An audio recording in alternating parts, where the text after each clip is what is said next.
चिड़िया। हाँ, आपके दोस्तों ने चिड़िया आ गई है एक नई कहानी लेकर।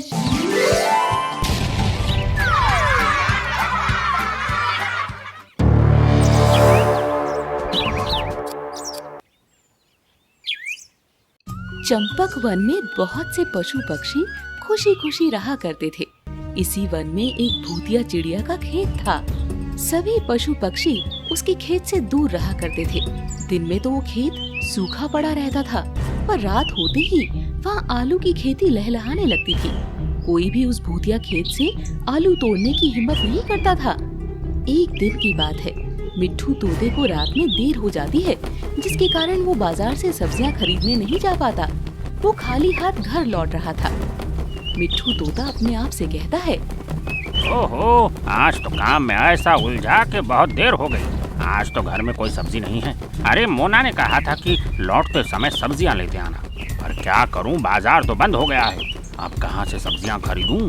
तभी मिट्ठू तोते को आलू का एक खेत दिखा, जहाँ स्वादिष्ट आलू उगे हुए थे। आहा, भगवान ने मेरी सुन ली।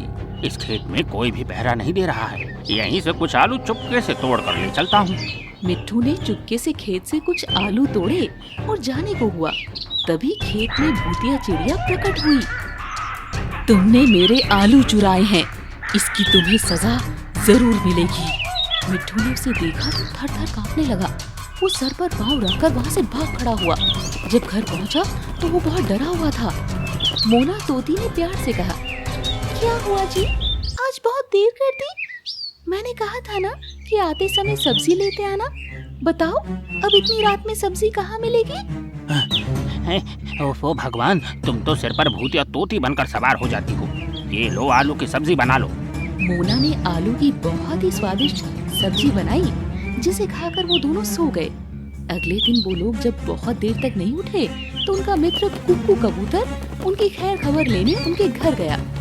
अरे मिट्ठू भैया, मोना भाभी, क्या बात है? आज सारा जंगल उठ गया, पर तुम दोनों सो ही रहे हो। जब कई आवाज देने पर भी उत्तर ना मिला तो कुक्कू उनके बेडरूम में देखने गया। बेडरूम भी खाली पड़ा था और बेड पर चादर के नीचे 2 आलू पड़े थे। ये देखकर कुक्कू डर गया और बाहर भागा। अरे जंगल वालों, लगता है मिट्ठू ने कल रात भूतिया चिड़िया के खेतों के आलू से बनी सब्जी खा ली थी। वो दोनों खुद आलू बन गए हैं। इस घटना के बाद जंगल के पशु पक्षी रात के समय उस खेत के पास से गुजरने से भी डरने लगे। इसी जंगल में रहने के लिए एक चिड़िया टूनी और उसका पति सोनू आए। दोनों उस खेत के विषय में कुछ भी नहीं जानते थे। एक दिन की बात है कि सोनू रात के समय अपने घर लौट रहा था। तभी उसे आलू का वो खेत दिखाई दिया। वो सब्जियां खरीदना भूल गया था, तो सोचा कि इसी खेत के मालिक से आलू खरीद लेता हूँ। वो खेत में पुकारने लगा, अरे भाई, ये खेत किसका है? भूतिया चिड़िया वहाँ प्रकट हुई। वो दिखने में किसी सामान्य चिड़िया जैसी लग रही थी। क्या हुआ? ये मेरे खेत हैं। देखिए, मुझे काम से लौटने में देर हो गई, तब तक सब्जी बाजार बंद हो गया था। तो अगर आप मुझे अपने खेत से कुछ आलू दे दे तो बड़ी मेहरबानी होगी। मैं इसका उचित दाम देने को तैयार हूँ। भूतिया चिड़िया ने उससे पैसे लिए और उसे कुछ आलू दे दिए। सोनू आलू लेकर घर गया और पत्नी को दिए। टूनी ने उस आलू से जो सब्जी बनाई वो बहुत ही स्वादिष्ट थी। अरे वाह सोनू, ये आलू तो बहुत ही स्वादिष्ट है। कल भी तुम यही आलू खरीद कर लाना। मैं तुम्हें इसके ताजे समोसे बनाकर खिलाऊंगी। हाँ हाँ जरूर। अगले दिन सोनू फिर काम पर गया और लौटते समय रात को उसी खेत के रास्ते लौटा और उसने भूतिया चिड़िया से आलू खरीदे। इस तरह अब तो वो लगभग रोज ही आलू के बने पकवान खाने लगा। एक दिन की बात है, उसके घर कालू कौवा आया। अरे वाह सोनू भाई, लगता है जंगल की आबो हवा आपको रास आ गई है। अरे आप दोनों तो बहुत ही स्वस्थ लग रहे हो। अरे ये सब उस खेत के चमत्कारी आलूओं के कारण है। सोनू ने कालू को चिड़िया के खेत के बारे में बताया। हे भगवान, तुम लोग भूतिया चिड़िया के खेत से रोज आलू लाकर उसकी सब्जी बनाकर खा रहे हो। अरे पिछली बार मिट्ठू तोते ने उसके खेत के आलू खाए थे तो वो लोग खुद आलू बन गए थे। अरे ऐसा भी कभी होता है भला? मैं ऐसी बातों पर विश्वास नहीं करता। अरे सुनो, कई साल पहले भूतिया चिड़िया अपने पति के मरने के बाद अपने खेतों की देखभाल स्वयं करने लगी। अरे पर जंगल के कुछ बदमाश लोग उसे बेवकूफ बनाते थे।